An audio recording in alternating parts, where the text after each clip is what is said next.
Hey everybody, this is a piece called Stalinism and the Mono-Organizational Society by T.H. Rigby.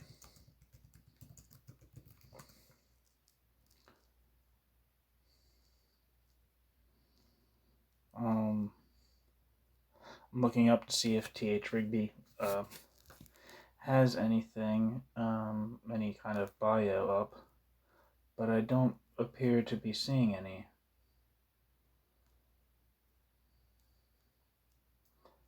Um, yeah, it looks like there's a piece by Sheila Fitzpatrick on T.H. Rigby, but it's not like a short thing, it's like a long thing, so I don't know. You have to look that up on your own time, I guess, and me as well. The policies and methods pursued by Stalin played a vital part in establishing the Soviet social and political system as we know it today. And yet, these policies and methods were also means to or attributes of a form of personal rule that appeared with its founder. Is there a paradox here? What was the role of Stalinism in the genesis of modern Soviet society? New section. The Soviet socio-political system. The Soviet Union may be termed a mono-organizational society, since nearly all social activities are run by hierarchies of appointed officials under the direction of a single overall command. Footnote. A fuller characterization of the Soviet social and political system in terms presented here will be found in T.H. Rigby, Politics in the Mono-Organizational Society in Authoritarian Politics in Communist Europe, Uniformity and Diversity in One-Party States, published in Berkeley in 1976. I believe this piece itself is from like 1977 originally. End footnote. Organizations are also, it is true, the most characteristic social structures in modern Western society, but here traditional and especially market structures not only retain a significant role in various societal subsystems, but are crucial to overall coordination of the society, which is achieved largely through processes of competition and mutual accommodation within the framework of established rules and conventions. In the Soviet Union, by contrast, overall coordination of the multifarious discrete organizations operating in the various societal subsystems is itself achieved organizationally, i.e., through the superordinated structures of command.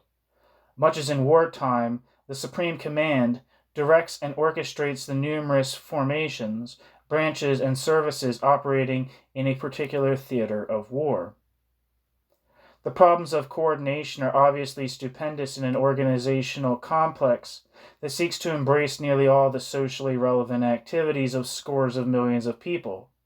And in its efforts to cope with these problems, the system has evolved a number of distinctive devices and processes. Structurally, most of these are focused on the Communist Party, which has been largely redeployed from its earlier purposes to serve the needs of societal coordination. Most obvious here is the hierarchy of full-time party officials staffing the so-called party committees at the various territorial administrative levels, who are primarily engaged in steering, monitoring, and reconciling the operations of the numerous specialized organizations in their area. The activities and responsibilities attached to ordinary party membership have also been reoriented to serve the purposes of societal coordination. The party sees to it that some scores of thousands of responsible and other sensitive posts are restricted to its members, that substantial membership levels are maintained in all influential occupations, and that every work group has its leavening of communists. Leavening of communists. Intra-party indoctrination and information programs, discipline and accountability procedures are employed to orient members, both, quote, cadres and, quote, and rank and file, and through them, their non-party colleagues, towards overall party goals and current priority tasks as defined by the leadership, rather than the special values and interests of the group concerned. The running of practically all sectors of social activity by organizations, which are themselves integrated organizationally into a single vast structure, has given rise to one of the most influential ways of looking at Soviet society. This is sometimes referred to as the, quote, bureaucratic model, end quote, although it requires a good deal more than a perception of the fundamentally bureaucratic character or organizational, administrative, or managerial character. At a certain level of generalization, the terms may be used interchangeably. Before one has a, quote, model, end quote, for there are many varieties of, quote, bureaucracy, end quote, and we cannot yet claim to have a satisfying specification of the essential structures and processes of Soviet society as a bureaucratic entity, and of the systemic interrelationships of these structures and processes. The nature of this problem may be better appreciated if we recall the, quote, classical, end quote, accounts of bureaucratic or managerial systems. Oh, sorry, I missed a footnote here. Let me read that real quick. Footnote. The ordinary Soviet citizen did not, of course, require a scholarly, quote, model, end quote, to convince himself of the salience of bureaucracy in the USSR. And indeed, both Trotsky in The Revolution Betrayed and his subsequent writing, and James Burnham in The Managerial Revolution, long ago focused their respective characterizations of Soviet society on the dominance of the bureaucrats or managers. However, it has taken a later generation of scholars familiar with the work of Max Weber and modern organization theory and prompted by post-Stalin developments to challenge the prevailing concept of, quote, totalitarianism, end quote, to look seriously at the structural characteristics of the USSR viewed as a bureaucratic system.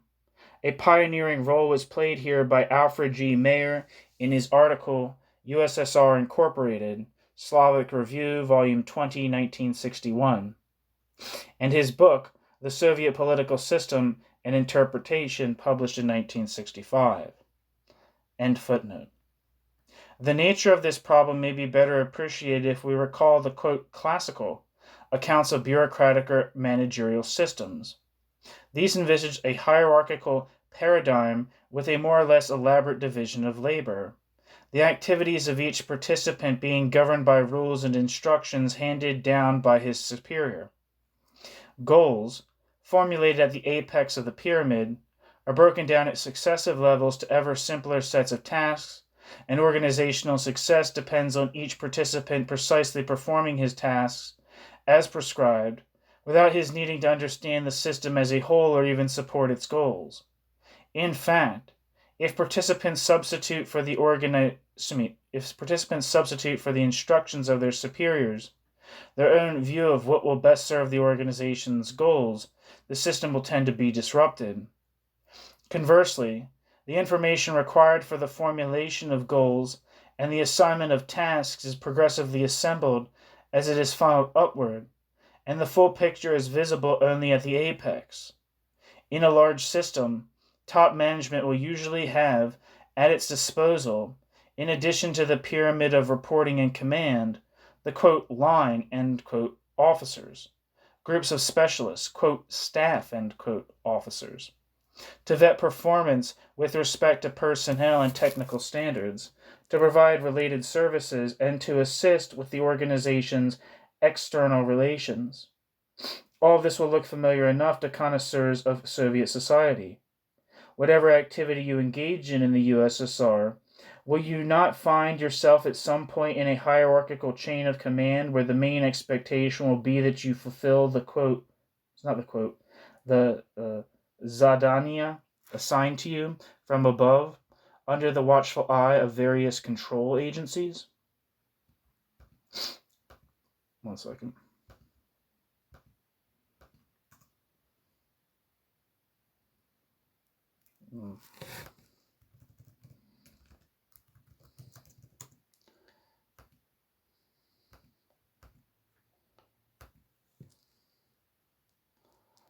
It looks like zadania is tasks.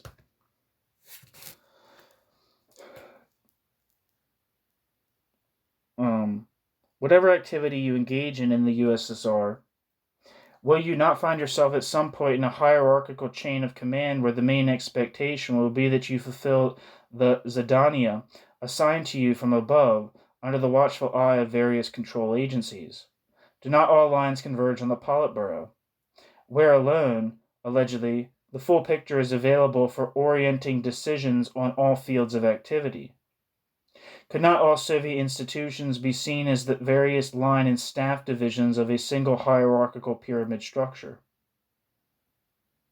This is all very well as far as it goes, but deeper probing reveals other aspects of the Soviet system that do not fit at all well into this, quote, classical, end quote, bureaucratic model. I will briefly refer to three of them.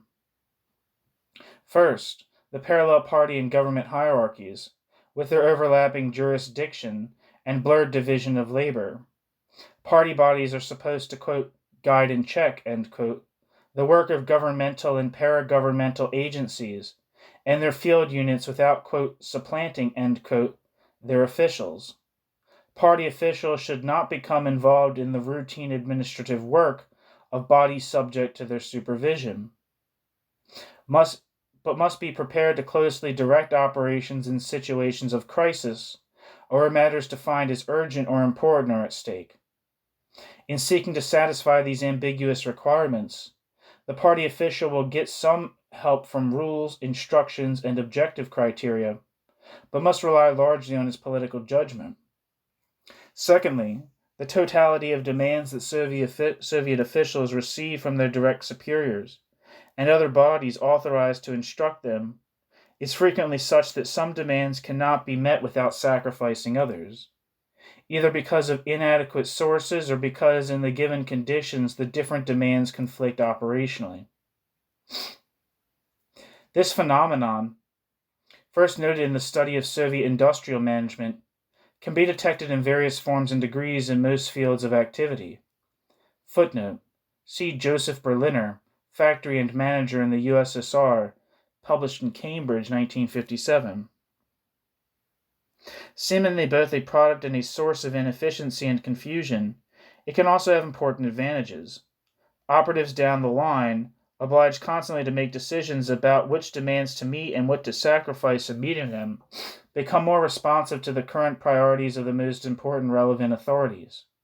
This introduces greater flexibility into the organization, decentralizes effective decision-making, and in Weberian terms generally fosters substantive rationality at the expense of formal rationality.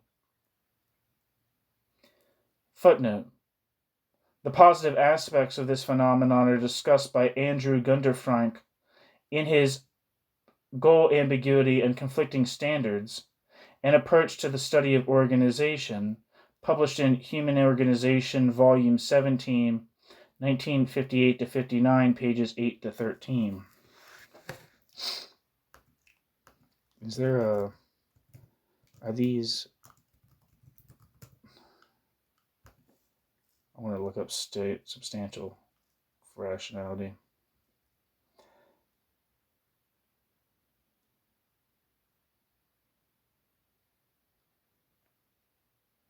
It says a form of rationality that considers the value of an action. Something can be considered substantively rational if the consequences of the actions are considered desirable by the social actor, and actions are selected, measured, and judged by these values. Back to the text.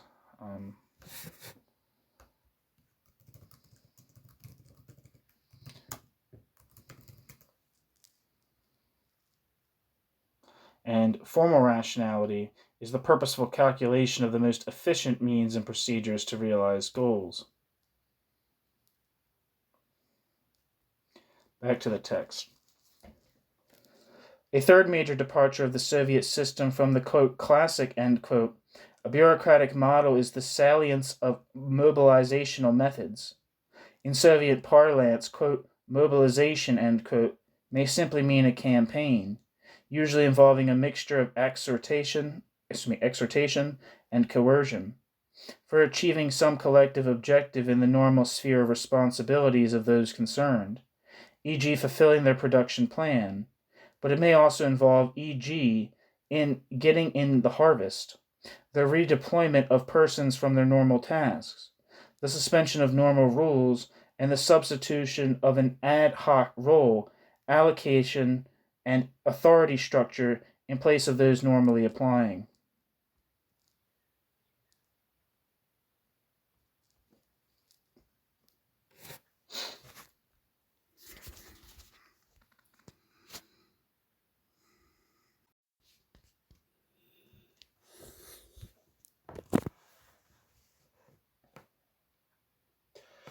The running of practically all sectors of social activity by organizations which are themselves integrated organizationally into a single vast structure has given rise to one of the most influential ways of looking at Soviet society.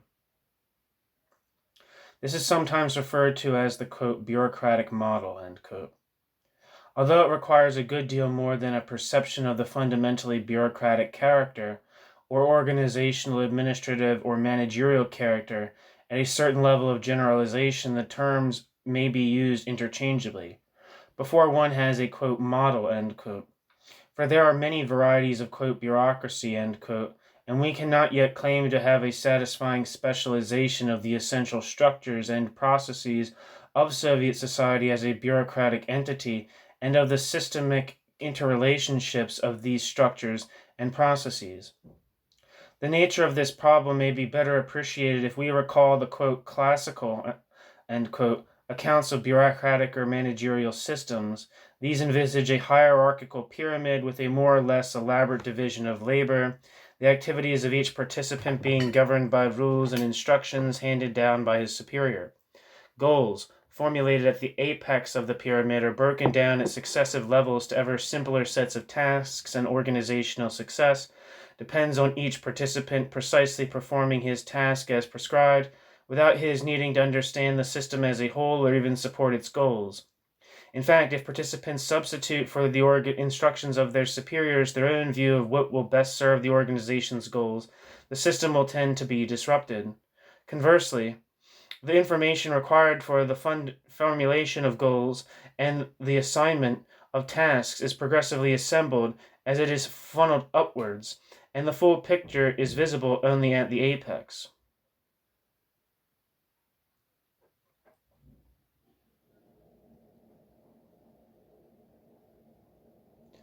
There's a footnote I missed.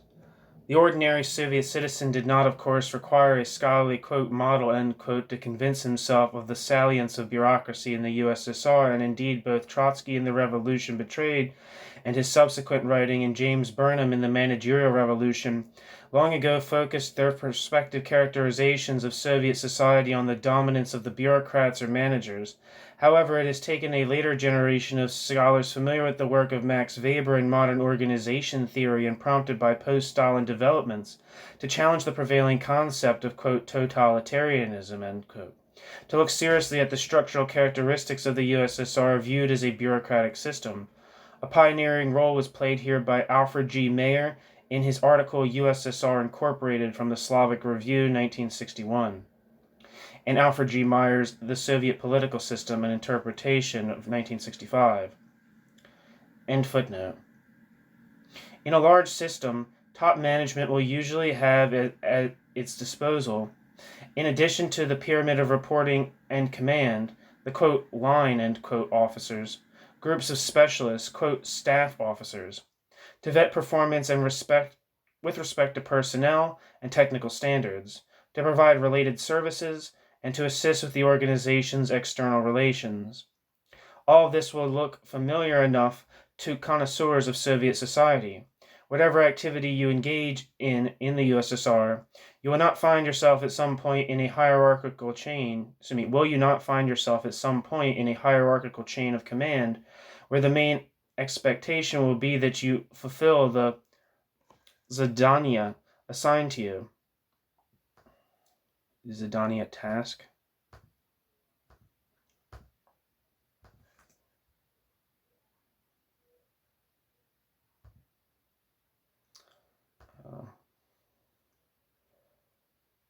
The zadania assigned to you from above under the watchful eye of various control agencies.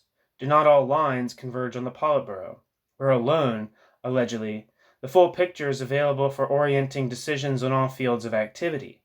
Could not all Soviet institutions be seen as the various line and staff divisions of a single hierarchical pyramidal structure?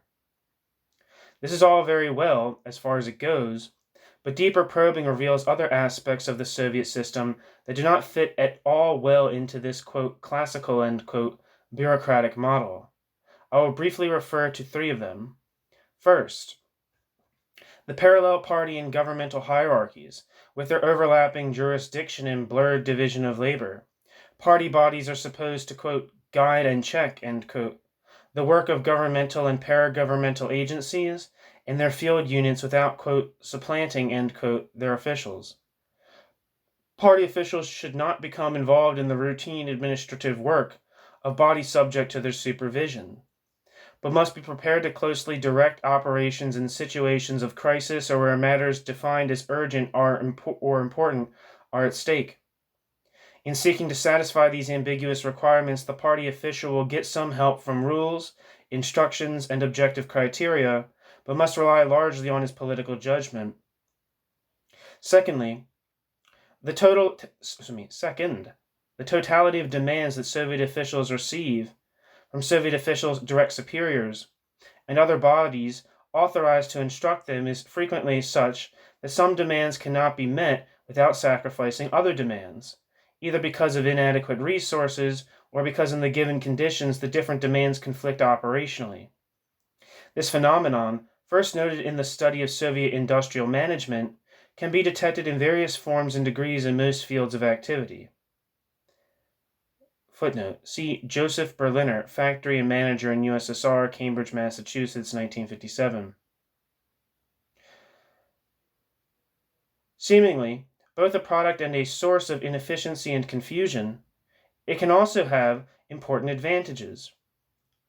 Operatives down the line, obliged constantly to make decisions about which demands to meet and what to sacrifice in meeting those demands, become more responsive to the current priorities of the most important relevant authorities. This introduces greater flexibility into the organization, centralizes effective decision-making, and in Weberian terms generally fosters substantive rationality at the expense of formal rationality. Footnote. The positive aspects of this phenomenon are ably discussed by Andrew Gunderfrank in his article Goal Ambiguity and Conflicting Standards, An Approach to the Study of Organization, end footnote. A third major departure of the Soviet system from the quote, classic, end quote, bureaucratic model is the salience of mobilizational methods. In Soviet parlance, quote, mobilization, end quote, may simply mean a campaign, usually involving a mixture of exhortation and coercion, for achieving some collective objective in the normal sphere of responsibilities of those concerned, e.g. fulfilling their production plan. But it may also involve, e.g., in getting in the harvest, the redeployment of persons from their normal tasks, the suspension of normal rules, and the substitution of an ad hoc role allocation and authority structure in place of those normally applying. To emphasize such, quote, anomalies is not to deny the bureaucratic character of Soviet society, but to point up the question of what kind of bureaucracy Soviet society is. And we are now in a position to provide a partial answer to this question by reference to the discussion which some contemporary organization theorists have drawn between, quote, mechanistic and, quote, organic systems of management and administration.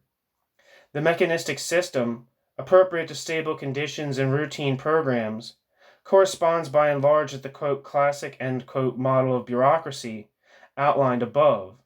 By contrast, quote, the organic system is appropriate to changing conditions, which give rise constantly to fresh problems and unforeseen requirements for action which cannot be broken down or distributed automatically arising from the functional roles defined within a hierarchic structure, end quote. In these circumstances, participants are constantly faced with problems that oblige them to redefine their tasks and make ad hoc decisions in collaboration with others directly involved, whatever their place in the formal organization, and such decisions must be informed by an appreciation of the overall goals of the organization and its immediate priority objectives. These two forms must be seen as, quote, ideal types, end quote, the poles of a continuum, and actual organizations will usually evolve some mixture of mechanistic and organic elements in their actual mode of operation. I would suggest that the, quote, anomalous, end quote, features of the USSR as a bureaucratic system are largely explicable as vehicles for a partially organic mode of operation, which represents a response to the frequently unstable and volatile conditions generated by social and technical innovation, organizational growth and change, and the disruptions attendant on complexity. Thus, while the state apparatus can be largely left to itself so long as mechanistic processes suffice, the party can come to the fore where circumstances necessitate operating more organically. Mobilizational methods and the action patterns evoked by mutually conflicting demands are textbook organic devices. The shared, quote, culture and orientation towards the organization's goals, values, and programs which are necessary for it to function effectively as an organic system are facilitated by the permeation of all groups with party members, whose special indoctrination, information, and accountability sensitize them to the general thrust and changing priorities of the system. 2 footnotes here. See Tom Burns and G.M. Stalker, The Management of Innovation, 1966. In this book, originally published in 1961, Burns and Stalker provided the pioneering and still the most elaborate and satisfying characterization and explanation of this distinction. The basic concept is between organic and, what was it?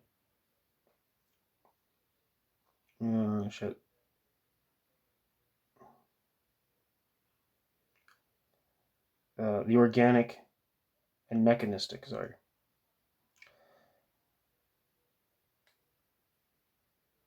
Burns and Stalker provide the pioneering and still the most elaborate and satisfying characterization and explanation of this distinction. The basic concepts have since gained wide acceptance, but some have seen the term, quote, organic, end quote, as misleading, and in a recent edition of their book, Burns and Stalker have substituted, quote, organismic, end quote. And the next footnote says, the view proposed in this paragraph is argued to much greater length in my article, Politics in the Mono-Organizational Society. End footnote. Soviet society, then, can be seen as a single vast and immensely complex organization, displaying a distinctive blend of mechanistic and organic characteristics. This picture, however, will remain misleadingly incomplete unless we take account of certain further features which derive precisely from the fact that this is a society-wide organization, which not only runs the production and distribution of nearly all goods and services, but seeks to monopolize the socialization and moral guidance of its members, and has full responsibility for such basic functions of the, quote, state as military defense and internal order. What we must note here is not merely the global range of functions, but the effects of combining them in a single organization. There is no space here to explore all the ramifications of this, but certain aspects require our attention. The first, the salience and distinctive characteristics of ideology and repression in the Soviet mono-organizational system.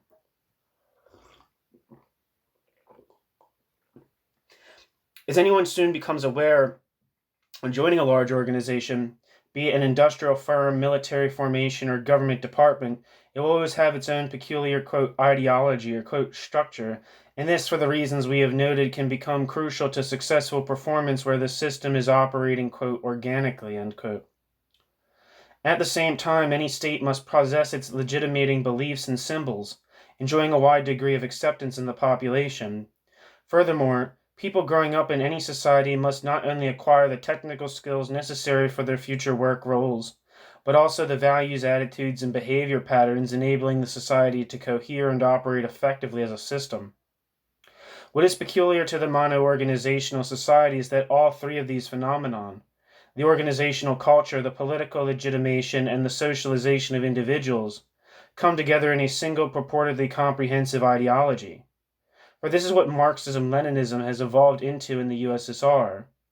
Further, while we now understand that the, quote, goal system, end quote, governing the behavior of members in any large organization cannot be reduced to a single all-embracing goal, e.g. making soap, winning the war, saving souls, such a, quote, basic, end quote, goal will always be there as the raison d'etre of the organization and the ultimate, even if rarely invoked, touchstone of action.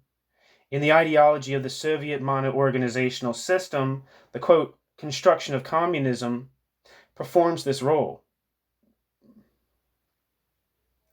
The combination and consequent interpenetration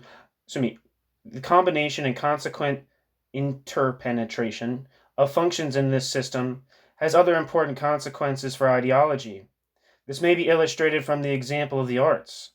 Since the, quote, production and, quote, distribution of artistic values is directed by the same organizational system that is responsible for, inter alia, material production, the civic training of youth and national defense, the system's managers will naturally be concerned that the impact of their artists on, say, work motivation, acceptance of existing authority patterns, or attitudes to military service should be entirely positive. It follows from what has been said that the ideology of the mono-organizational system will be not only global in scope but also monopolistic in its claims. Cultural pluralism and tolerance for heterodox ideas may be not merely acceptable, but actually functional in a, quote, market, end quote, society, with its largely autonomous subsystems and coordination through processes of competition and mutual accommodation. In a mono-organizational society, by contrast, while they might be functional to the subsystems, they will be dysfunctional to the system as a whole. The very comprehensiveness and internal coherence of the ideology means that a challenge to any part of it threatens the whole. It is an intangible, seamless web, which, if torn, will reveal the emperor naked. Hence, it is no mere perversity when Soviet leaders apprehend heresy amongst historians or poets as ultimately threatening their overthrow.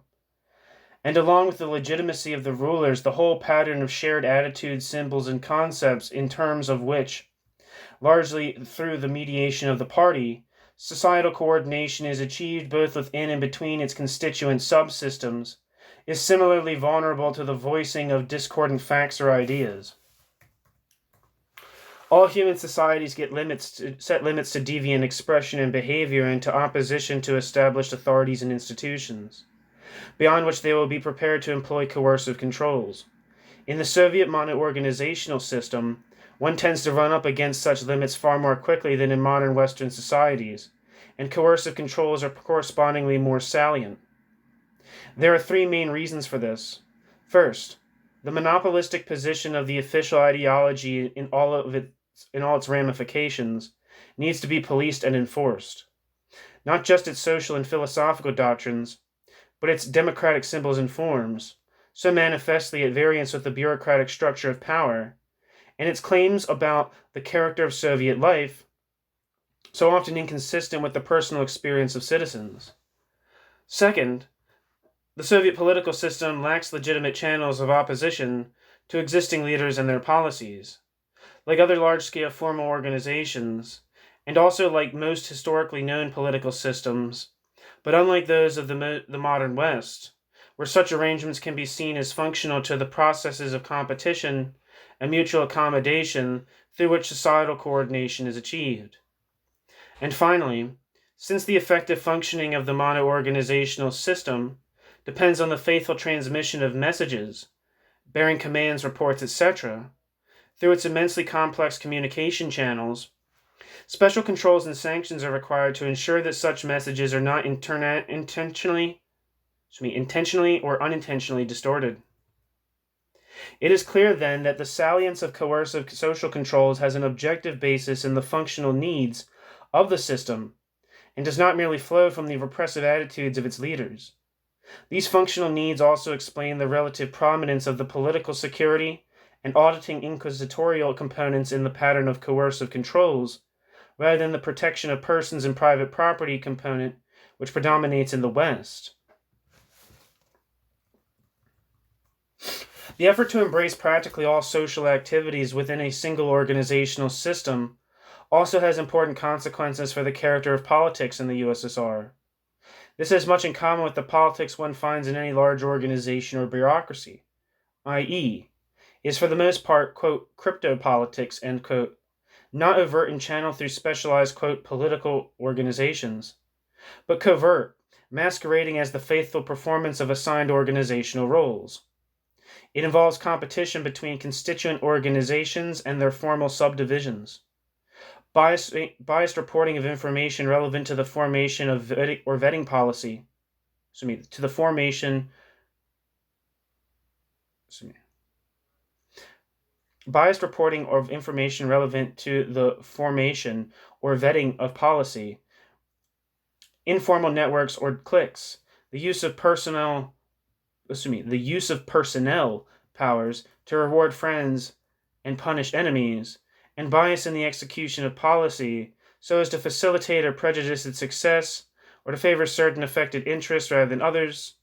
The crypto politics of this organizational system, however, also displays some distinctive features deriving from its societal scope.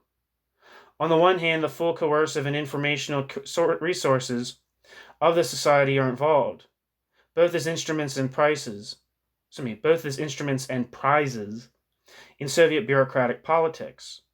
On the other hand, all social cleavages and special interests, be those social cleavages and special interests be local, professional, ethnic, generational, or what have you, must feed into and be played out in the bureaucratic political arena if they are to be reflected in policy outcomes. Essentially, Soviet crypto politics may be regarded as an aspect, but only one aspect of the, quote, informational organization, end quote, of the system. In all large organizations, informal arrangements evolve to supplement and often modify or even supplant their formally prescribed structures and rules, serving to adapt the operations of the system to the interest, convenience, and limitations of the participants. They inject contractual and customary elements into what usually purports to be a, quote, pure, end quote, command hierarchy. The informal organization may assume such importance in the operation of a system that, quote, working to rule, end quote, would lead to its speedy breakdown, and this is notably the case in many parts of the Soviet system. The informal arrangements in and between Soviet organizations arise, in part, from their quasi-organic mode of operation, and to this extent enjoy a qualified legitimacy. These, however, shade through numerous grades of strictly improper, but usually tolerated plan-fulfilling devices into the labyrinth underworld of Blatt. What the hell is Blatt?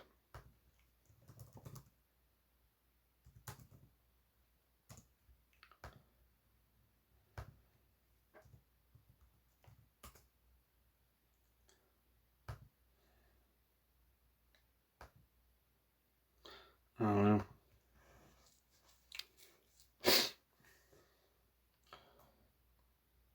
Despite the vast scope of the mono-organizational system, there are important areas of human action in the USSR which the system seeks only to regulate without, however, directly managing them.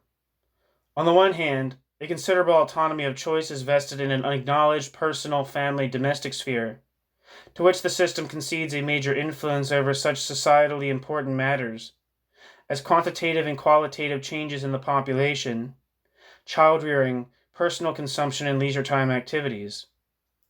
On the other hand, the substantial, though varying, element of self-selection and job allocation, and the private plot sector and farm production represent significant marketing enclaves in the centrally managed economy. Further, the retention of pre-existing ethnic entities with their languages and much of their elite and folk cultures, however pruned and channeled to serve the interests of the system, entails considerable traditional influence on the behavior, beliefs, and loyalties of the population. A special and uniquely anomalous case here is the tolerance, however limited, grudging and combined with repression of religion. For this involves permitting organized activity aimed at perpetuating behavior and beliefs deemed to conflict fundamentally with the basic goal of the system. New section. Stalinism. This then is how I would characterize Soviet society. It is a society in which, despite significant traditional and market, quote, survivals, end quote, most activities are directly managed by innumerable organizations or bureaucracies, all of which are linked up in a single organizational system. In its operation, this system displays a distinctive blend of mechanistic and organic aspects, and the party, which combines a bureaucracy superordinated over all other bodies with a membership permeating all segments of the system, plays a crucial role in its coordination. The range and combination of functions performed by this mono-organizational system have engendered an ideology comprehensive in scope and monopolistic in its claims. A highly salient system of coercive social controls dominated by its political, security, and vetting inquisitorial aspects, and a lively crypto-politics within and between its bureaucratic structures, on whose outcome the conflicting ambitions and interests of individuals and groups primarily depend. While this account of the USSR as a mono-organizational society has been presented in the present tense, it would be applicable, as I hope any reader who has followed the discussion so far would concur, at any time from the 1930s on. As I shall argue later, however, only with crippling qualifications could it be applied to the Soviet Union of the 1920s. The fully fledged mono-organizational society, in fact, crystallized simultaneously with the establishment of Stalin's dictatorship.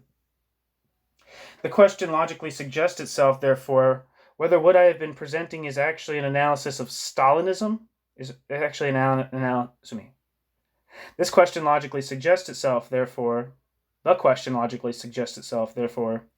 whether what I have been presenting is actually an analysis of Stalinism, suggests itself, but only to be answered surely with a resounding negative. For who would be satisfied with a characterization of Stalinism that left out the police terror and the personal power and cult of the dictator? It follows, then, that the history of the Soviet mono-organizational society can be divided into two stages: a first, quote, Stalinist, end quote, phase, during which the characterization I have given above is applicable but inadequate, and a second, quote, post-Stalinist, end quote, phase, during which it is both applicable and adequate. Quote, Stalinism, in other words, was the mono-organizational system in combination with something else, and we must now look more closely at what this, quote, something else, end quote, was. Let us begin by bringing to mind some of its main ingredients. First and most obvious was one-man rule, contrasting with the oligarchical pattern of power before and afterwards. This does not mean, of course, that Stalin personally decided everything, which would have been physically impossible, but that Stalin personally decided anything he wanted to, unconstrained by the power of any individual, group, institution, or law. Footnote. Khrushchev makes and illustrates this point repeatedly in his memoirs. See Khrushchev Remembers the Last Testament. End footnote.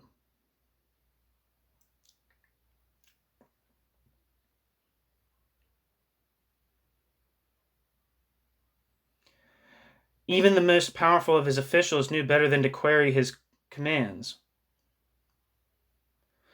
This untrammeled power extended to the liberty and indeed existence of any individual or group in the population. Stalin could have members even of his immediate entourage incarcerated or killed without his needing to inform, let alone consult the others. For such purposes, he had at his disposal a political police enjoying arbitrary power of arrest and punishment, and maintaining a spy network permeating the whole of society. This enabled him not only to destroy opposition, but to forestall opposition. By removing, quote, overmighty subjects, end quote, by striking at suspect segments of the population, by inhibiting discussion, and by the, quote, atomizing, end quote, effects of human relationships of the prevalent mutual distrust. Stalin's fiat not only ran in all fields of practical policy, Stalin was also the final arbiter in matters of faith, trust, and public taste and morals. Stalin's spoken and written utterances were accorded the reverence of received truth and ritually repeated in season and out. They formed the core of a body of official doctrine which drew also on the writings of Marx, Engels, and Lenin, and which, like the dictator himself, was not subject to critical discussion but only affirmation. Truth was what conformed to this doctrine rather than what conformed to observed facts. This was, of course, deadly to true art and scholarship. This was, of course, deadly to true art and scholarship. And artists and scholars of independent mind were arrested or otherwise silenced, leaving the field to sycophants and time servers. It goes without saying that overt association to further particular interests or policies was out of the question in these circumstances. In crypto-political life, though persisting very actively, came to center mainly around the rivalries of personal followings and cliques. The public arena, emptied of spontaneous political life, was, however, noisy with contrived activity as the citizens were kept busy acclaiming the leader and his regime and policies in meetings, processions, and other manifestations, and engaging in, quote, voluntary, end quote, services at the behest of Soviets, Komsomol, trade unions, and a host of other official organizations. Moreover, quote, building communism, end quote, meant under Stalin the sacrifice of mass living standards to grandiose industrial projects, imposing an exhausting and enervating burden on the ordinary citizen in merely coping with conditions of day-to-day life. Thus, between his, quote, heroic labors, end quote, and all these extra demands, the latter was left with little time, heart, or energy to engage in self-motivated activities. Many features of Stalin's regime may be subsumed under the principle divide et impera, which I'm assuming means divide and conquer. Resentments engendered by the dictator's policies were directed against target groups in the population, against, quote, bourgeois specialists, quote, kulaks, quote, enemies of the people, quote, homeless cosmopolitans, end quote, and so on. Younger, technically better trained officials were set against the generation of their superiors, who had won their position through political loyalty, and thus knew not only too little, but also too much. The dictator's lieutenants and the bureaucracies they commanded were given overlapping jurisdictions, and thus brought into conflict.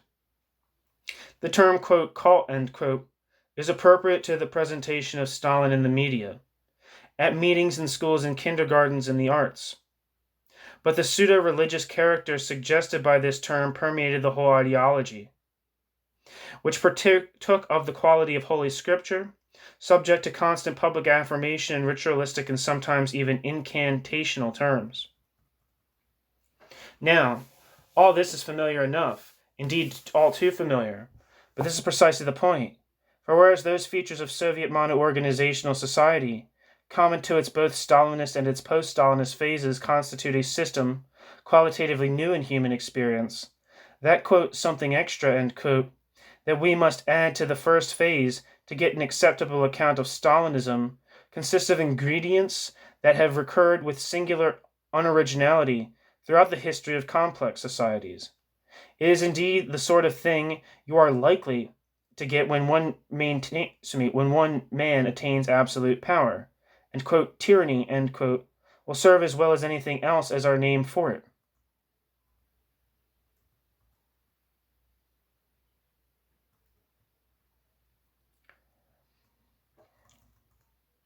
Quote, what kind of sovereign is this that cannot take away any life that she pleases, end quote, exclaimed the chamberlain of Emir Nasrullah of Bokhara, when informed of the constitutional position of Queen Victoria.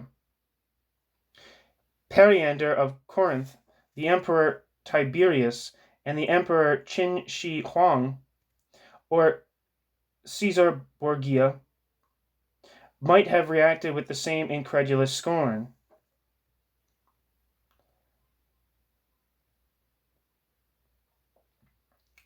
Tyrants everywhere are apt to be deified, to impose their standards of truth and beauty on all, to crush all signs of independence, and to carry out prophylactic purges.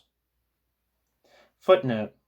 Han Fei-su, whose prescriptions were well regarded by the first Qin emperor, recommended that, quote, the ruler of men must prune his trees from time to time and not let them grow too thick, for, if they do, they will block his gate, If the trees are pruned from time to time, cliques and parties will be broken up.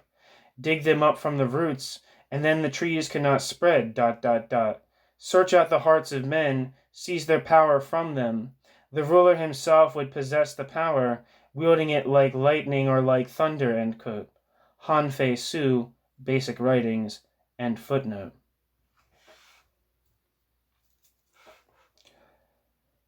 For a brief systematic characterization, we still cannot do better than Aristotle's summary of what he called the, quote, traditional method, end quote, of maintaining tyranny.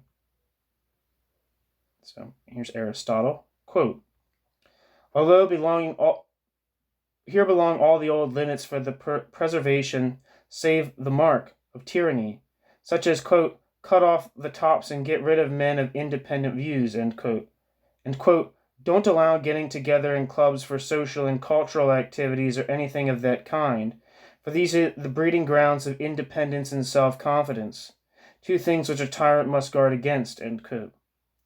And, quote, do not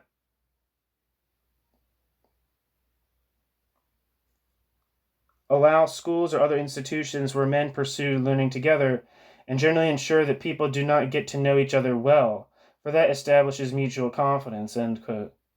Another piece of traditional advice to a tyrant tells him to keep the dwellers in the city always within his view and require them to spend much time at his palace gates. Their activities then will not be kept secret and be constantly performing servile obligations. They will be used to having no mind of their own, ... Still Aristotle. Similarly, a tyrant should endeavor to keep himself aware of everything that is said or done among his subjects. A tyrant should have spies like the tittle-tattle women, as they were called at Syracuse, or the eavesdroppers whom Hero used to send to any place where there was a meeting or gathering of people. It is true that men speak less freely for fear of such men, but if they do open their mouths, they are more likely to be overheard. Still Aristotle. Another traditional way is to stir up strife amongst all possible opponents of the tyranny, by slander setting friends against friends, class against class, and one moneyed set against another. It is also in the interest of a tyrant to keep his subjects poor, so that they may not be able to afford the cost of protecting themselves by arms, and be so occupied with their daily tasks that they have no time for rebellion. As examples of works instituted in order to keep subjects perpetually at work, we may mention the pyramids of Egypt, ... Friends are a source of protection to a king, but not to a tyrant. It is part of his policy to mistrust them as being potentially more dangerous to him than the rest, ... Still Aristotle. The typical tyrant dislikes serious and liberal-minded people. He regards himself as the only authority. If anyone sets himself up in rivalry and claims the right to speak his mind, he is felt to be detracting from the supremacy and absolute mastery of the tyrant. Thus, his dislike of intellectual pretensions is based on fear. Such people are potentially destroyers of his rule, end quote.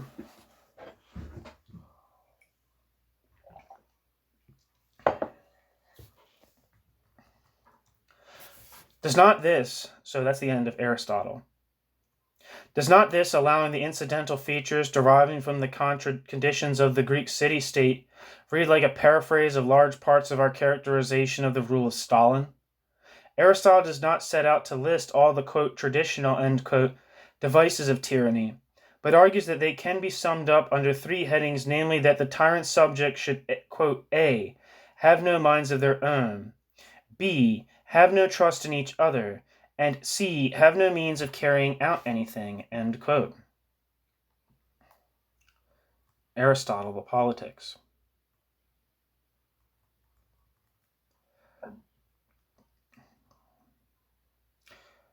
Aristotle goes on, however, to point out that while it is along these lines that the tyrant usually seeks to maintain his rule, he has an alternative method, namely to cultivate the image of a, quote, king, end quote, that is a good substitute ruler who seeks the public benefit rather than his own. To this end, he will avoid squandering the people's money on personal ostentation and gifts to favorites. He will represent his demands for services as necessary to the economic well-being of the people. He will take advantage of war to establish a reputation for military leadership and depose as the savior of the nation. He will link himself personally with the bestowal of honors, but not, if he can help it, with the infliction of repression, and so on.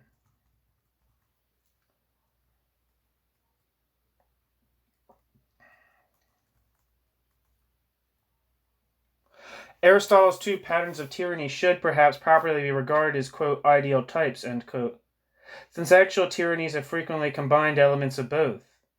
Even the most obnoxious of tyrants, including Adolf Hitler, have sometimes displayed attributes of, quote, kingly, end quote, rule alongside the traditional devices of tyranny. And this, it should be plain, was true of Stalin as well. Footnote. For a comparative analysis of tyrannical regimes, including that of Stalinist Russia, resting heavily on Aristotle's approach, see Maurice Lati, Tyranny, A Study in the Abuse of Power, 1969. End footnote.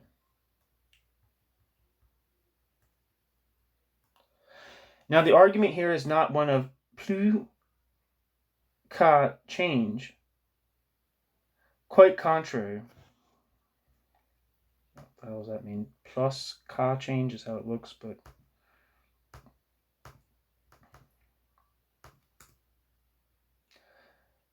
the more that changes, the more it's the same thing, is what that means. The more things change, the more they stay the same. Now, this is not an argument. Now, the argument here is not that of the more that changes, the more things stay the same. Quite the contrary. Tyrannies vary, and not only because tyrants vary, but also because of the particular circumstances of their assuming and exercising power, and the character of the societies they rule. It is this last factor that interests us here. In the past, tyrannies have been limited for technical reasons, either in geographical scale or the depth and generality of their penetration. It was possible for a tyrant acting within the confines of an ancient Greek or Renaissance Italian city-state to exercise a profound and continuing influence over the lives of his subjects. Though even here the traditional and market relationships which governed routine daily activities tended to cushion his impact. In the great despotic empires, the ruler's hand was directly, continually, and profoundly felt only by limited, mainly elite, segments of the population into specific fields of activity. The more humble the subject, the more remote from the capital, the major administrative centers, the more indirectly, superficially, and intermittently would he feel that hand,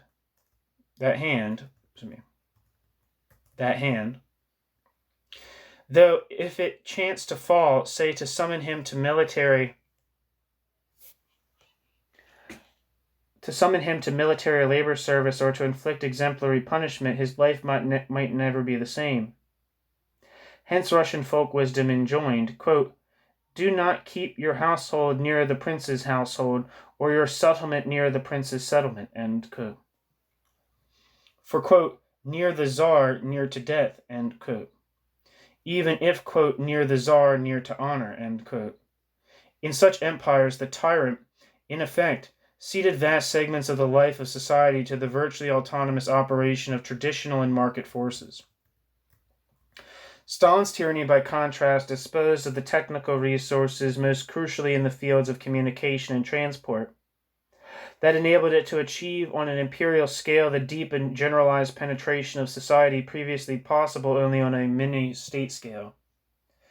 More than this, however, the drastic curtailment of the role of autonomous traditional and market forces in the regulation of social activity, and the substitution of hierarchical organizations, culminating in the person of the tyrant, for managing most areas of life, opened up a series of channels for transmitting the tyrant's will, directly to every subject, one to order his work, one to demand his manifold manifestations of submission and acclaim, one to guide his thinking, one to spy on him and punish his actual, suspected, or potential misdemeanors, and so on.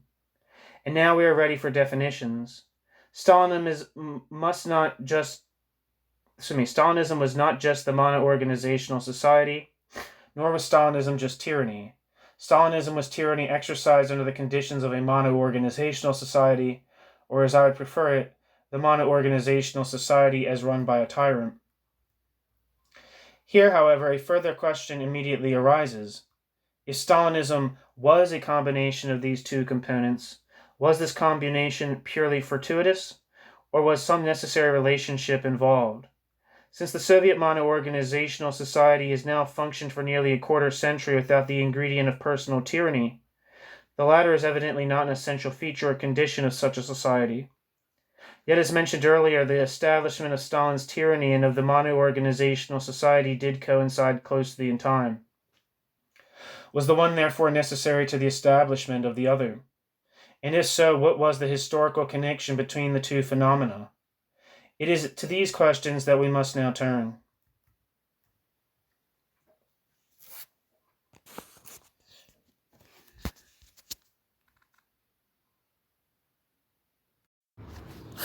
New section: the making of Stalin. The making of Stalinism.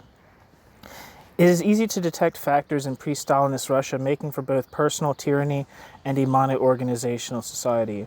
These factors are reasonably familiar, and it will suffice to recall them briefly. Russia entered the 20th century as an autocratic monarchy in both theory and practice, and attendant attitudes were deeply embedded in both the, quote, elite and, quote, mass political culture. Quote, truth is God's, but freedom, bracket, to decide, end bracket, is the czar's, end quote. Quote, no one judges the czar's judgment, end quote. It is true that conventions of restraint and elements of a Rechtsstaat had been painfully evolving for some generations, and that the political reforms following the 1905 revolution, despite the reaction that soon set in, represented significant steps towards a constitutional monarchy, which ultimately might have led to some genuine form of elected parliamentary government. However, liberal and anti-authoritarian politics had little chance to take root before being swept away, along with the middle class, where such support as they enjoyed mainly lay.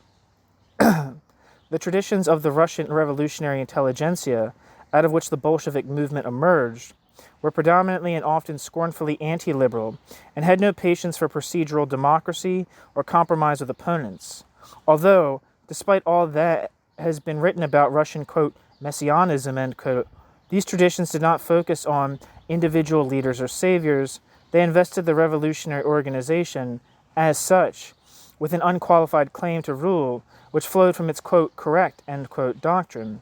And in the inevitable struggles to establish what was correct doctrine, dominant personalities were bound to emerge and establish followings.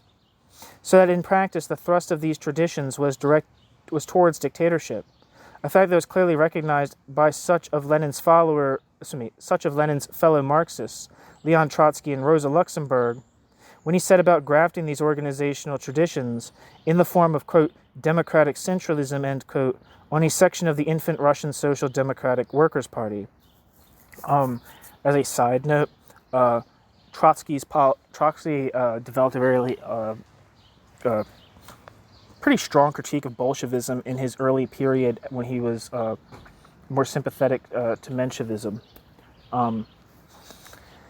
The forecasting that he said, it's like kind of like almost sad to look at, because there's kind of like a forecasting of basically what was going to happen in the Soviet Union, by Trotsky in like the late 1910s. So it's a kind of sad in terms of like, I don't know, how right he was going to be about like the replacement of the work of the masses by the party, and then of the party by a small committee of the party, and then a small committee of the party by one man.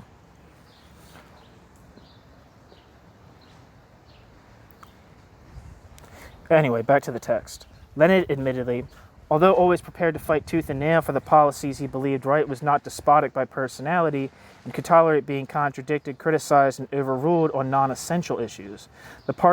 This partly explains why the potential for personal dictatorship embodied in his organizational methods was not realized in Lenin's lifetime.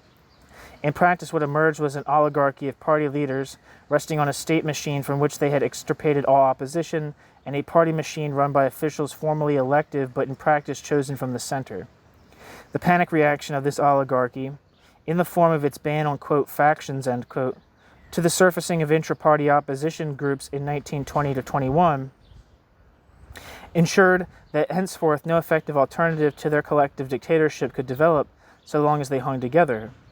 Aristotle's perception of the inherent instability of oligarchy, of the tendency of such collective dictatorships to soon break down, failing special efforts and particularly favorable conditions, has been abundantly borne out over the intervening 2 millennia, and in the Soviet case, neither the efforts nor the favorable conditions were forthcoming.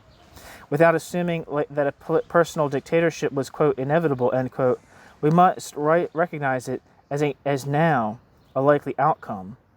Turning to those elements in pre-Stalinist Russia, making for the crystallization of a mono-organizational society, one may again detect relevant antecedents well back in the Tsarist past.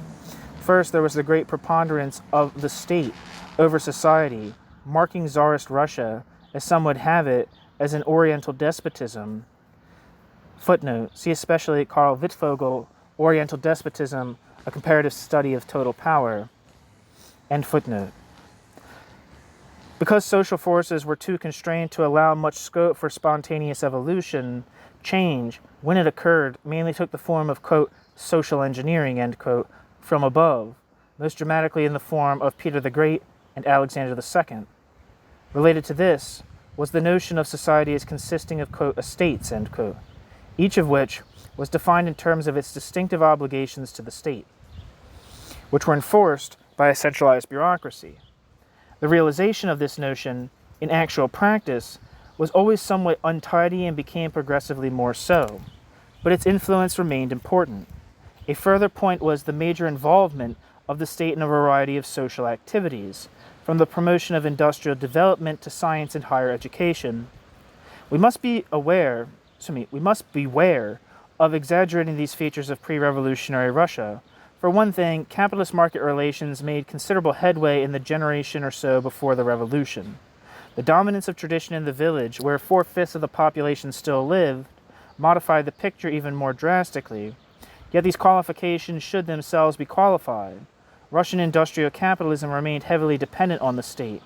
As for the peasantry, the commune, the main vehicle of tradition, operated as a kind of, quote, primitive totalitarianism, end quote, which left little scope for autonomous individual choice, and on top of this was also caught up in administering important programs of the state. For instance, the poll tax and army recruitment before the 1861 reforms, and subsequently implementing the terms of the emancipation. Nonetheless, caution is called for in drawing comparisons with the, quote, West, end quote.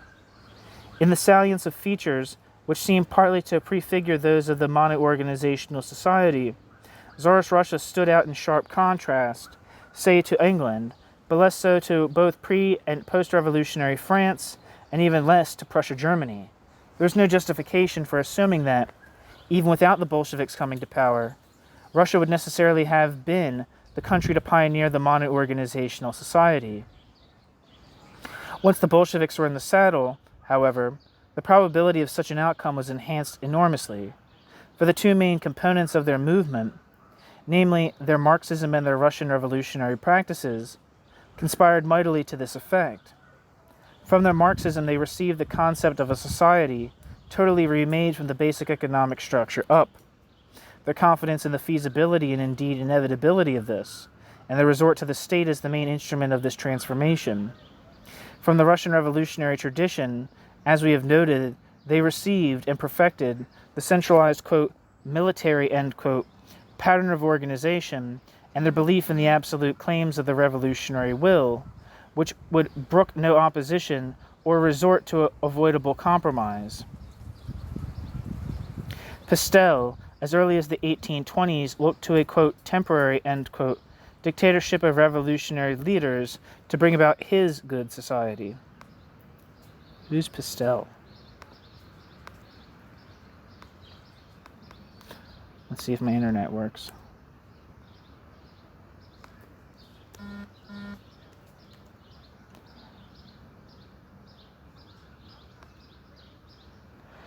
Pavel Pastel, who lived from 1793 to 1826, was a Russian revolutionary and ideologue of the Decembrists. Okay.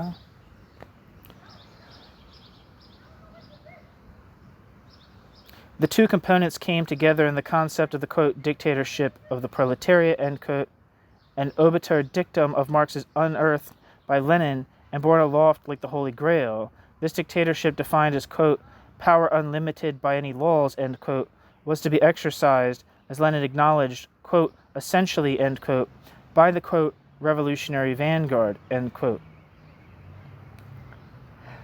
The measures collectively known as war communism went a long way towards transforming Soviet Russia into essentially managed society during the first years of the regime, although how far this was due to the drive to remake society and how far to improvisations provoked by the demands of the Civil War is not easy to say. Much of industry was nationalized and run by centralized government agencies, and the rest of the economy was placed under close supervision and direction. The market in goods and services for both production and consumption was almost entirely replaced by centralized allocation. Official agencies moved in busily to take charge of non-economic activities such as the arts, media, science, education, and healthcare. Opportunities for expressing views at variance with Bolshevism were progressively curtailed, while massive campaigns to transform people's beliefs and attitudes were mounted. Moreover, the party was already asserting a major coordinating role in keeping the specialized bureaucracies entrusted with various aspects of national life running in harness. Despite this mammoth surge towards the centralized bureaucratic management of society, Soviet Russia, even in the full tide of war communism, fell considerably short of the mature mono-organizational society as we have described it above, and the substantial abatement of centralized economic and, in some degree, other controls during the new economic policy further widened this gap. Nonetheless, the USSR in the mid-1920s was much closer to the mono-organizational pattern than any other society that had yet existed, and especially any society in peacetime. Thus, the ground was now well prepared for both the constituent elements of Stalinism. It would be a mistake to infer, however, that Russia was already teetering on the brink. That one sharp push was all that was needed to plunge it into the Stalinist abyss. There remained a number of restraining factors, and these must be examined before we can grasp the dynamic relationship between the two components of Stalinism. First, there was still much that was not centrally managed. In the economy, agriculture formed one vast exception. And after 1921, most small-scale industry and distribution was also in private hands, while market relationships again came into their own as the major coordinating mechanism in the economy. In economic activities, although access to resources was for the most part determined by official agencies, there was a considerable degree of autonomy at operative levels. This leads to a second point. There was still substantial scope for independence of thought during the 1920s. Of course, quote, counter-revolutionary, end quote, views could not be publicly expressed, but in most fields this left a wide range within which conflicting opinions and attitudes could compete. This was most conspicuously so in the case of science, but was also marked in the arts, the aspirations of the prolet cult notwithstanding. On matters with more direct political implications, such as legal or economic policy, the forms within which open debate could occur tended to be more restricted, but sharply differing views were nevertheless vigorously pressed through the 1920s. In general, differences of opinion enjoyed a degree of legitimacy, and there was no assumption that there must be a, quote, correct, end quote, line authoritatively dispensing on all issues. Finally, significant obstacles to one-man rule were built into the Russian communist movement itself. I said earlier that Lenin bequeathed an oligarchical power structure institutionalized in the Politburo, which seemed likely to degenerate into a personal dictatorship unless the oligarchs could, rather improbably, hang together. This picture now needs to be qualified. To start with, the oligarchy was not wholly restricted to the 7 or 8 members of the Politburo. On the one hand, the Party Central Committee, numbering 3 to 4 dozen at this period, was not yet a rubber stamp for its, end quote, political bureau. On the other hand, both the Council of People's Commissars and the party executive machinery, run by the Org Bureau and the Secretariat. Let me look up the Org Bureau real quick.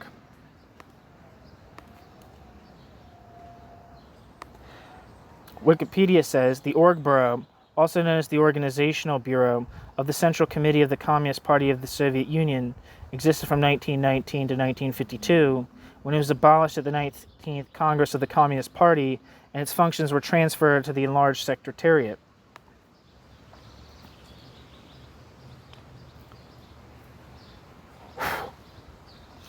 On the other hand, both the Council of People's Commissars and the party executive machinery, run by the Org Bureau and the Secretariat, remained important, if subordinate decision-making centers.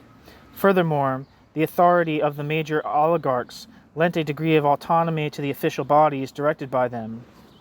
The industrial administration,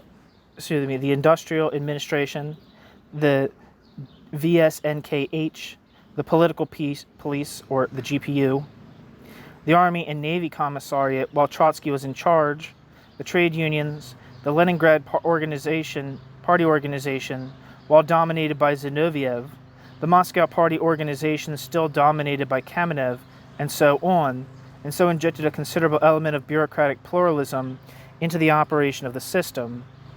There was also a more general and pervasive inhibition on dictatorship, deriving from democratic elements in the party's traditions and structures.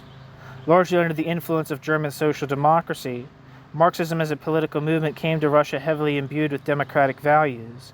The tradition of democracy, moreover, was one that rejected populism of either Rousseau-esque or charismatic variety, and stressed such procedural aspects as free and open discussion of policy, collective decision-making by majority vote, election of executive bodies and officials, etc. It is this, of course, that explains the widespread disquiet within the infant Russian Social Democratic Workers' Party at Lenin's quasi-military, centralist conception of organization, and it explains why he had to present these as, quote, democratic, end quote, centralism. At the same time, the Bolshevik affirmation of procedural democracy was not pure sham. Despite the Bolsheviks' readiness to make a virtue of the necessity of operating undemocratically in the conditions of the conspiratorial underground, while accepting the authority of directives and, quote, cadres, end quote, sent from the center, local party organizations did elect committees, did discuss policy issues, did take votes. In the language of genetics, the organizational patterns and concomitant attitudes that established themselves in the pre-revolutionary period may be characterized as centralism, dominant, and democracy, recessive.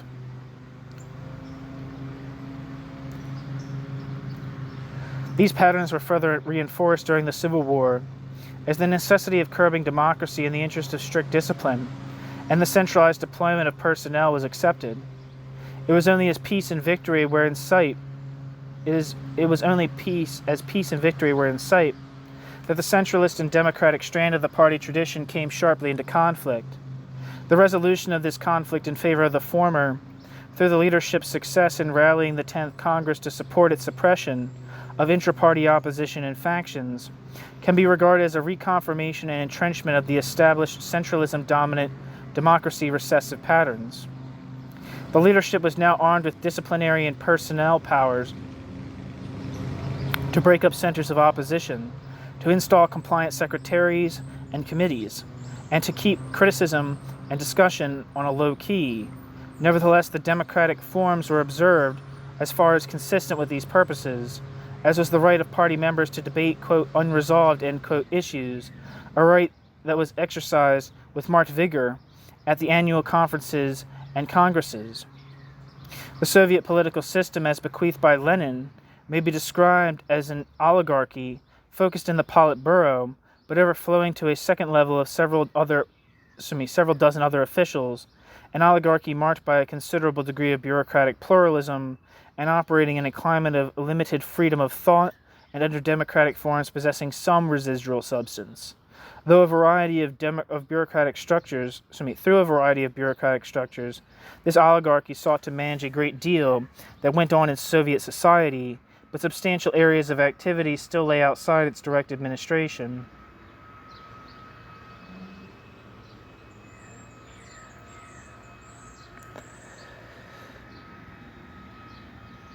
The only trouble with this picture is that it's too static, for the oligarchy had hardly consolidated its power before the oligarchy began to break up. And as the oligarchy broke up, the constituent elements of the regime assembled and reassembled themselves in a kaleidoscopic succession of patterns. Without attempting to trace these patterns here, we should note some underlying consistencies. First and most obvious, the divisions within the oligarchy intensified the elements of bureaucratic pluralism in the system. Their effects on freedom of speech and intra-party democracy were more complex and contradictory. As the contending leaders sought to outdo each other in getting supporters elected as committee members and Congress delegates, and in securing favorable solutions from official reference conferences, they in effect revived the very factionalism they had united to suppress a few years earlier. And since their struggles were fought out in terms of issues, there was a sharp stimulus to policy debate, which overflowed from the party conclaves into the press and scholarly institutions. Controversy largely centered around such central economic problems as how to handle the peasant and strategies of industrialization, but erupted at various times on a surprising range of issues. Moreover, since the divided leadership was rarely able to provide agreed guidelines in specialized fields, like the arts and sciences, law, education, and so on, each of these tended to become a battleground of ideas and rival groups and personalities in its own right. From a liberal democratic viewpoint, all this may seem normal enough, but in terms of Bolshevik traditions, the constant fever of policy debate, the public displays of party disunity, and the recurrence of, quote, factionalist, end quote, tactics within the party were decidedly pathological, which is why those in the dominant faction of the movement could usually count on widespread support within the party when they resorted to the same measures to crush their opponents as had been employed against the anti-oligarchy opposition of 1920 to 21. To use the personnel and disciplinary powers vested in the party's central executive organs to remove their rival supporters from party positions, to get resolutions against them passed by local committees and conferences, to deny their adherents election to party congresses and the Central Committee, to use the party's authority over the other agencies of the regime, to remove these from their rivals' control, to use the party's authority over the media, scholarly institutions, etc., to deprive their rivals of a public voice, and finally, if the latter, denied all legitimate platforms, resorted to clandestine meetings, circulation of protest declarations, etc., using the political police to expose them and render them liable to direct disciplinary measures. These methods were used successively against Trotsky and his supporters, Zinoviev and Kamenev and their supporters, and finally Bukharin, Rykov, and Tomsky and their supporters. Thus, while the divisions within the oligarchy activated the machinery of intra-party democracy and stimulated public debate, they simultaneously provoked countermeasures that were fatal to both.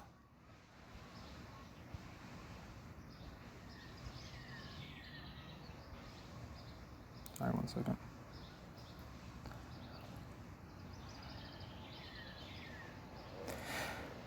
The Soviet Union in the 1920s then revealed a strong potential to develop into a mono-organizational society and a similarly strong potential to develop into a personal dictatorship, but substantial obstacles would have to be overcome to realize these potentials.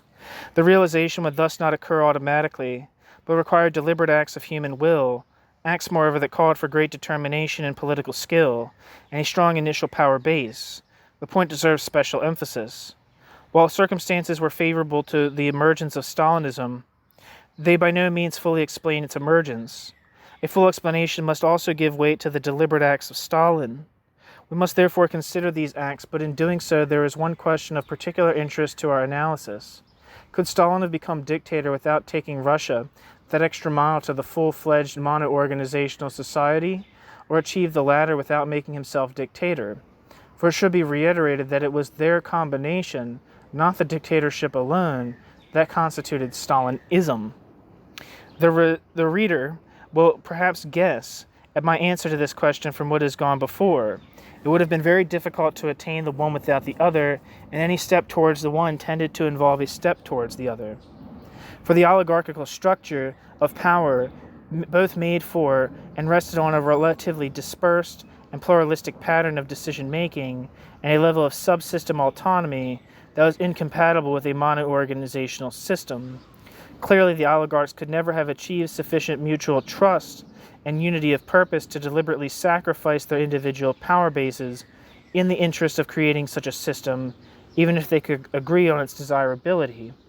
The way to both a mono-organizational society and a personal dictatorship, therefore, lay through capturing the oligarchs' power bases, liquidating the limited subsystem autonomy, and concentrating decision-making in a single center.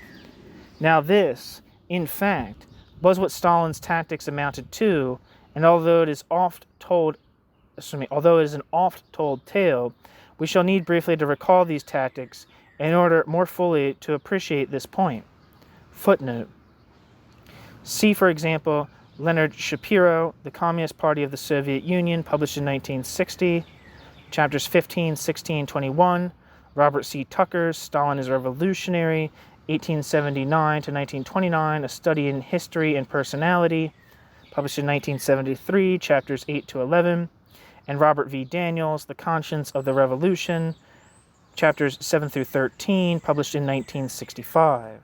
I don't have those chapters on the channel, but I do have chapters from Robert V. Daniels, The Conscience of the Revolution, on this channel.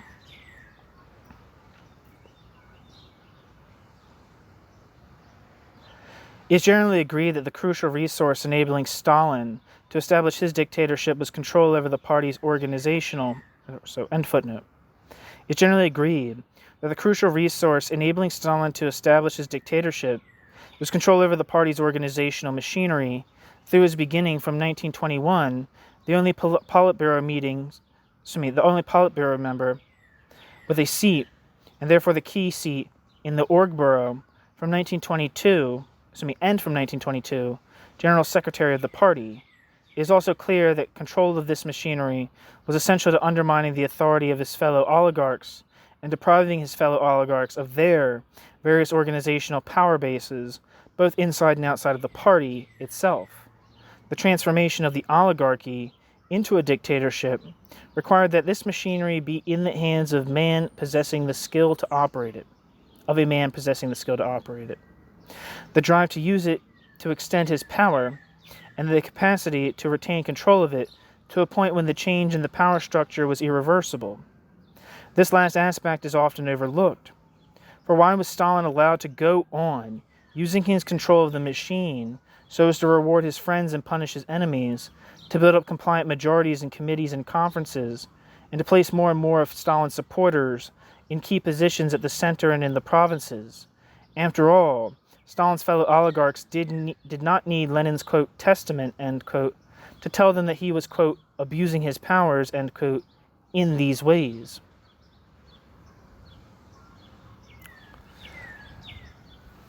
The answer to this has already been foreshadowed. The successive dominant factions in the Politburo needed precisely such things to be done in order to defeat their opponents in the leadership and get their policies implemented, and Stalin was both willing and manifestly capable of doing it for them. Of course, they could see he was benefiting from it, but so it seemed to them were they. Playing this role required of him special qualities additional to those of a machine boss, skill in coalition building, flexibility or cynicism in falling in with the policies of the temporary majority, and an acute sense of political timing in changing allies and policies. There's also a further aspect. If Stalin's fellow oligarchs licensed him to manipulate the officials and rank and file of the party, the latter still had to comply with such manipulation. That they almost did so is usually explained by a combination of the party's sensuous organizational patterns and careerism. These factors were undoubtedly of great importance. As we have seen, the centralist side of, quote, democratic centralism, end quote, was emphatically reasserted with the suppression of the opposition groupings of 1920 to 21 and the prohibition of factionalism. This latter enabled Stalin's organizers to get their nominees elected simply by labeling as, quote, factionalism, end quote, any attempt by party members to consult in putting up alternative candidates. Careerism, evident enough during the Civil War, notoriously blossomed thereafter, whether due, as variously suggested, to the, quote, petit bourgeois, end quote, atmosphere of the NEP, to weariness, disillusionment, and the craving for comfort and security, to the greater likelihood of idealists perishing in the war or suffering expulsion through opposition activity, or to the influx of workers and peasant cadres who tended to identify the emancipation of their class with their personal elevation. There was, however, a third factor explaining the compliance of the party's lower echelons to manipulation by the Stalin machine: the widespread disquiet over public displays of disunity, in the sense that it was pathological and un-Bolshevik for party meetings and media to be constantly taken up with conflicts of policy and personality. Stalin knew how to harness such misgivings to his cause as well, playing the practical, reliable activist who simply wanted to get on with the job of implementing agreed programs as laid down by Lenin, rather than herring off their theoretical subtleties, an image of the worker, the party worker, the partabotnik, with which the ordinary communist making his way in the party could easily identify. Thus, while Stalin's use of the organizational weapons was crucial to his achievement of supreme power, Stalin also needed to employ political skills of a high order, so as to secure and maintain sufficient elite and mass backing, and to, quote, legitimate, end quote, his organizational measures. Stalin was most adept at exploiting his organizational strengths and neutralizing his organizational weaknesses. Perhaps the best example of Stalin's promotion of the, quote, full, end quote, Central Committee vis-a-vis the Politburo, a gambit that had the virtue of appearing in line with both intra-party democracy and proposals of Lenin's shortly before his death, but which also had the special advantage that Stalin, though through his control of party Congress elections, enjoyed a majority in the Central Committee well before he was able to begin stacking the Politburo with his adherents. Though constitutionally master of the Politburo, the Central Committee had lapsed into a subordinate and dependent position before the death of Lenin, but Stalin worked to revive its authority, employing it, particularly in joint meetings with the Central Control Commission, which was even more heavily dominated by his supporters, as a captive court of appeal from Politburo decisions, as a form to harass his opponents, and eventually as an instrument to restructure the Politburo membership.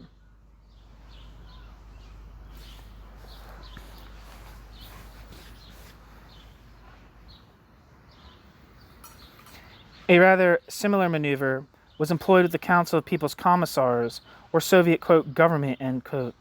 Under Lenin's chairmanship, this body enjoyed enormous authority, and even though its subordination to the Politburo had become clear well before Lenin's death, and its prestige declined sharply with Rykov as chairman in place of the founder of Bolshevism, its potential role as an alternative focus of power remained considerable.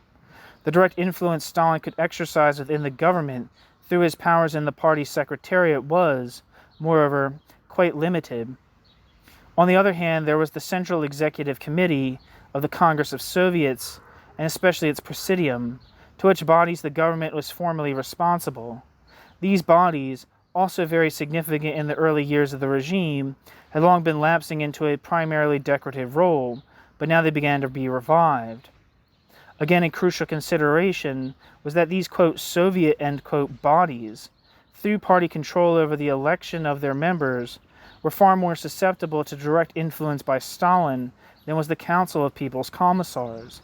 The Presidium of the CEC now began to assume much of the business formerly handled by the government, to hold joint meetings with it, and to assert its superior constitutional status, thus substantially cutting into the power base of Rykov, a man of independent mind whom Stalin must have regarded as an obstacle to his power, even before they came into open conflict at the end of the 1920s. The building up of the CEC and its Presidium as a counterweight to the government was given an added impetus by the election to the Politburo in 1926 of the CEC chairman Kalinin, a man more pliant to Stalin's will than Rykov. The tactical motivation of these developments is reflected in the fact that once Stalin was in a position to stack the Politburo and government, the Central Committee and CEC, including its Presidium, were both allowed to atrophy as working bodies. If Stalin's organizational power was instrumental in capturing the citadels of Politburo outs, quote, end quote, on behalf of the Politburo, quote, ins, end quote, It was also extended by every such capture. Thus, when Trotsky lost the Army and Navy Commissariat in January 1925, it was taken over by Stalin's ally, Frunze, and, on the latter's death, his close supporter, Voroshilov. Shortly afterwards, when Kamenev and Zinoviev went into opposition, their power bases in Moscow and Leningrad party organizations, respectively, were staffed with loyal Stalinists. Zhirinsky's death, Iron Felix's death, in 1926 was a windfall for Stalin, for his authority would have been a serious obstacle to Stalin's penetration of the political police. Now that OGPU, which henceforth under humbler and more compliant leadership, went rapidly ahead. Finally, in 1930, with the defeat of the so-called right opposition and the removal of Rykov from chairmanship of the Council of People's Commissars, Tomsky from the chairmanship of the Central Council of Trade Unions, and Bukharin from chairman of the Comintern, they were replaced by Stalin's protégés, Molotov, Zvernik, and Manuilsky, respectively. Such appointments could be recognized by most communists as proper and legitimate, since the new incumbents were invariably men with distinguished records of service to the party, and who, if not the General Secretary, was best placed to make recommendations to such positions. Of course, as the new leaders were installed, more or less extensive staff changes soon followed, consolidating the hold of Stalin's supporters on the organization concerned. The effect of these developments was to liquidate the semi-autonomy of one major bureaucratic structure after another, and pari passu, the semi-autonomy of the areas of activity they administered, binding them into an ever broader and ever tighter organizational network in which the last word on all important matters was reserved for Stalin himself. Thus, by 1930, the transition to mono-organizational society and to Stalin's gaps in the mono-organizational pattern were being removed with the replacement of the NEP by a, quote, command economy, end quote, based on centralized directive planning and administration of industry and distribution and collectivization of agriculture. We may be tempted to see in Stalin's espousal of these changes a manifestation of his psychological compulsion to maximize control and bend all to his will, but even without invoking such psychological factors, it is easy to understand his resort to organizational measures to solve the problems of rapid industrialization and peasant recalcitrance, since these were the measures at which he was adept, which were most obviously at hand, and which had served Stalin so well in the past.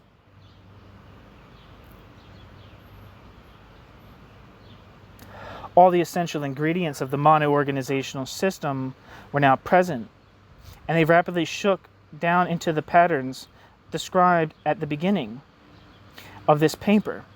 Stalin's personal rule, however, had not yet taken on the unmistakably, quote, tyrannical, end quote, features we associate with mature Stalinism.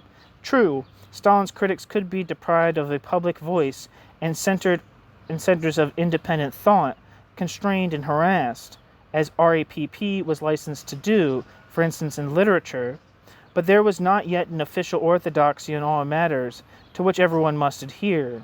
True, a leadership cult was well established, but Stalin was not yet ascribed superhuman qualities and the masses were not yet being constantly assembled to give exultant displays of their devotion.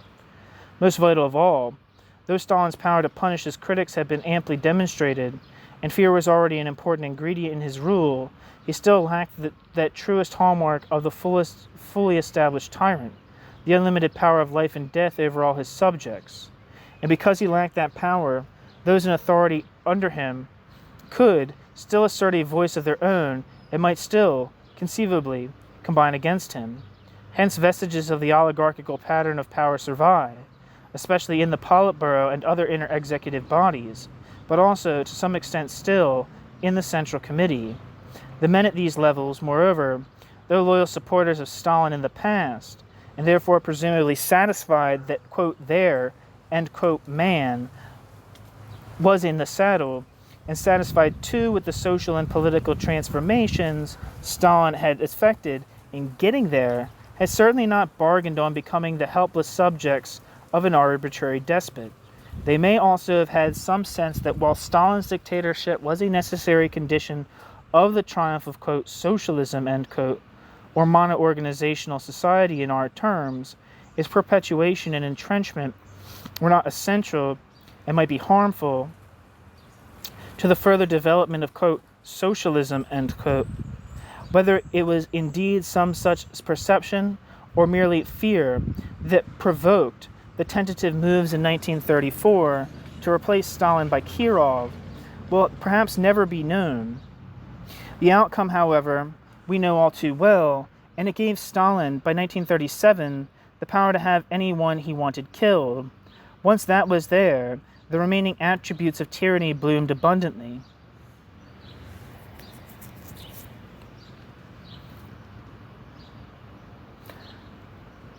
New section, epilogue. I might as well finish reading it in this sitting. Our subject is Stalinism and not what followed Stalinism.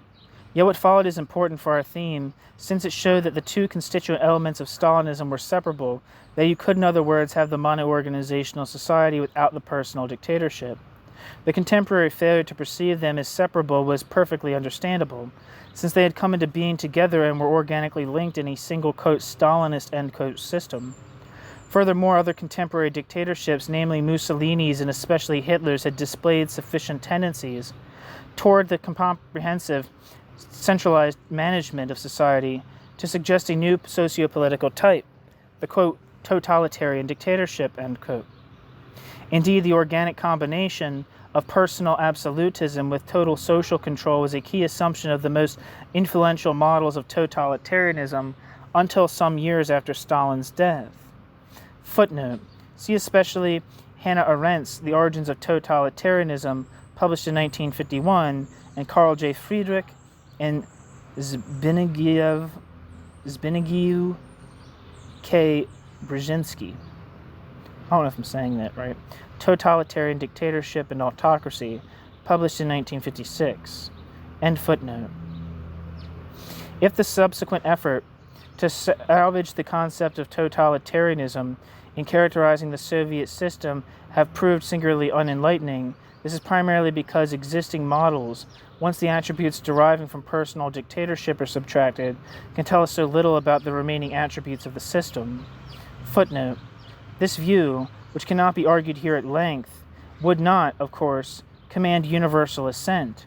For an excellent discussion of the value of the totalitarian concept, see Carl J. Friedrich, Michael Curtis, and Benjamin R. Barber, Totalitarianism in Perspective, Three Views, and T.H. Rigby's article, T.H. Rigby being the author of this article that I'm reading, Totalitarianism and Change in Communist Systems in Comparative Politics, published April 1972. End footnote. As a more general term signifying patterns of thought and action that tend to total social control, quote, totalitarianism, end quote, still deserves a place in the lexicon of the social sciences.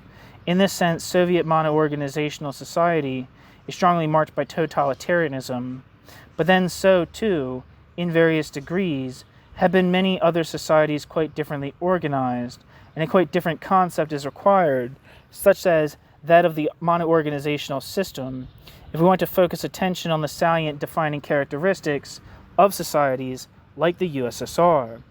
If, as I have argued, personal dictatorship went hand in hand with the establishment of the Soviet mono-organizational system, why was it not needed to maintain it? Footnote. Unfortunately, there is no space here for a comparative analysis of the role of personal dictatorship in the USSR and other countries with a fully or partly developed mono-organizational system.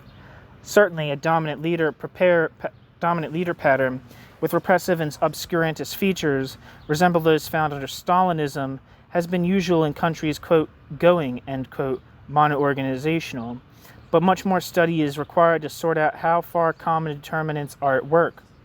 On the comparative use of the term, quote, Stalinism, end quote, see more below.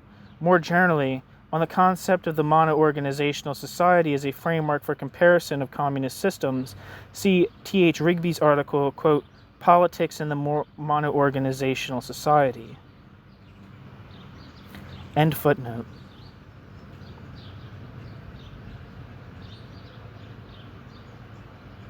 Here I can do no more than sketch out an explanation. Establishing the system was not simply a matter of extending to all segments of social activity a centralized network of administrative subordination. It involved changing in myriad ways and various degrees the attitude and behavior patterns of a whole population, until these patterns became second nature, and this certainly could not happen overnight. Any relaxation of the dictatorship and division of power at the top involved a strong danger of the system falling apart. But at the time Stalin died, however, older people had had almost a quarter century to adapt to the system, and there was a whole new generation socialized from the kindergarten up to its roles and expectations. In the period that followed, when none of the old dictator's entourage managed to take sole power, it soon became apparent that the system had put down deep enough roots to be viable without such supports as a leader cult and massive arbitrary repression.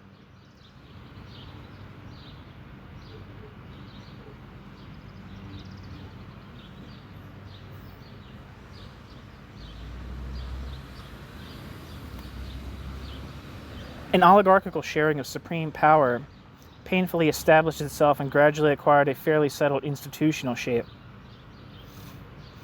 Those features of, quote, Stalinism that have flowed from and supported the personal rule of the tyrant were now increasingly found to be inconsistent with oligarchical rule as well as costly to societal performance, while the defense of those features that constituted the mono-organizational system became the common ground on which the oligarchical consensus rested. That the system could now tolerate and even profit from a measure of bureaucratic pluralism and freedom of thought and expression also became clear, but so also did the strict limits beyond which the system was endangered by such things. Limits indicated as much by experiences in Poland, Hungary, and Czechoslovakia as in the Soviet Union itself. It might be argued that this analysis ignores the personal dominance enjoyed by Khrushchev between 1957 and 1964 and by Brezhnev from about 1970. In neither case, however, was this dominance comparable in degree or character with Stalin's, and it is dubious whether the power of Khrushchev and Brezhnev within their respective regimes was greater than that of many chief executives in liberal democratic systems.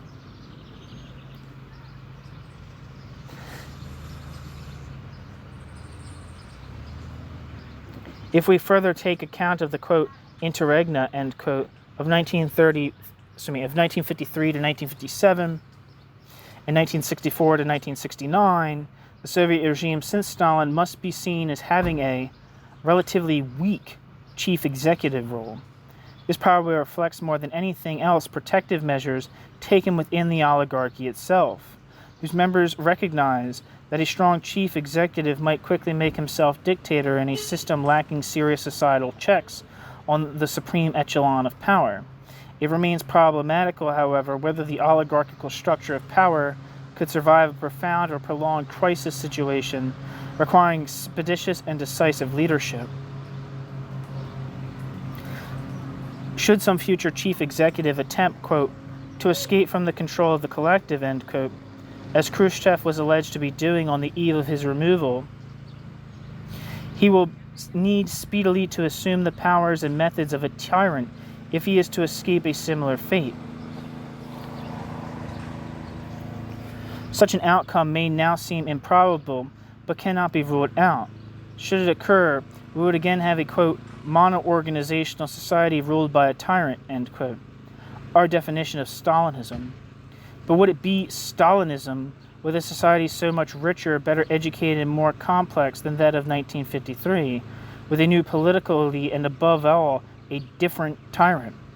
For if, as Tolstoy tells us, quote, all happy families resemble each other, every unhappy family is unhappy in its own way, end quote, every tyrant will impose his own particular variant of misery on his subjects. For the same reason, it probably casts more confusion than light to extend the, quote, Stalinist, end quote, label even to those other communist regimes with strong men at the top. is confusing in the same way, for instance, as labeling the various fascist dictatorships of the 1930s, quote, Hitlerite, end quote. Still, as Stalin was the man whose tyranny was built in tandem with the first mono-organizational society, there is some justice in invoking his name whenever such a society throws up a new tyrant. The end. Thanks for listening.